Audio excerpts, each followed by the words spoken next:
অবৈধ বালু উত্তোলনকালে আসামিসহ ট্রলার আটক, ভ্রাম্যমাণে 50,000 টাকা জরিমানা। বিস্তারিত থাকছে খুলনা বিভাগীয় প্রধান মোহাম্মদ জামাল উদ্দিনের পাঠানো ভিডিও প্রতিবেদনে। আজ আমি যাচ্ছি মানিকগঞ্জের নারাঙ্গাই উজ্জ্বল সাহেবকে সারপ্রাইজ দিতে, কারণ তিনি নগদে পেমেন্ট করে জিতেছেন একটি আকর্ষণীয় পুরস্কার। সারা দেশ জুড়ে চলছে। সাতক্ষীরার শ্যামনগর উপজেলার সুন্দরবন সংলগ্ন উপকূলীয় পল্লী হতে গত 23 আগস্ট বুড়িগোয়ালিনী নৌথানা অভিযান পরিচালনা করে একজন আসামিসহ বালিবাহী ট্রলার জব্দ করে। পরবর্তীতে উপজেলা নির্বাহী কর্মকর্তা, সহকারী এক্সিকিউটিভ ভূমি কর্মকর্তা উক্ত ভ্রাম্যমাণ আদালত পরিচালনা করেন।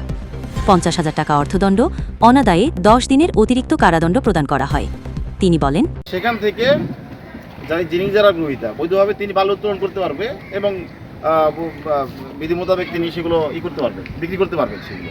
তাছাড়া অন্য কোনো জায়গা থেকে বালি তোলার অবৈধভাবে বালি তোলার কোনো অনুমতি নাই আমাদের প্রশাসনের পক্ষ থেকে এবং আমাদের পুলিশের পক্ষ থেকে বা আমাদের নৌ পুলিশ যারা আছে তাদের পক্ষ থেকে কোনো অনুমতি নেই। আমাদের কাউকে মৌখিকভাবেও না, লিখিতভাবে তো প্রশ্নই আসে না, কাউকে কোনো অনুমতি দেওয়া হয়নি। যারা এটা করতেছে, যারা আপনার অনেক লোককে ভুল বোঝাচ্ছে, যারা যে তাদের অনুমতি নিয়ে আমরা এটা করতেছি, এটা একদমই মিথ্যা কথা। একদম এর কোনো সুযোগই নেই এইভাবে বালি তোলার কোনো। যারা এটা করতেছে তারা অন্যায় করতেছে। এবং আজকে আমরা একজনকে ধরেছি আমরা, ঠিক আছে, তাকে বালু মহালু মাটি ব্যবস্থাপনা আইন 2010 এর 15-1 ধারায় তাকে 50,000 টাকা জরিমানা করা হয়েছে। অনাদায়ে তাকে 10 দিনের বিনাশ্রম কারাদণ্ড তাকে প্রদান করা হবে যদি সে জরিমানা আদায় না করতে পারে।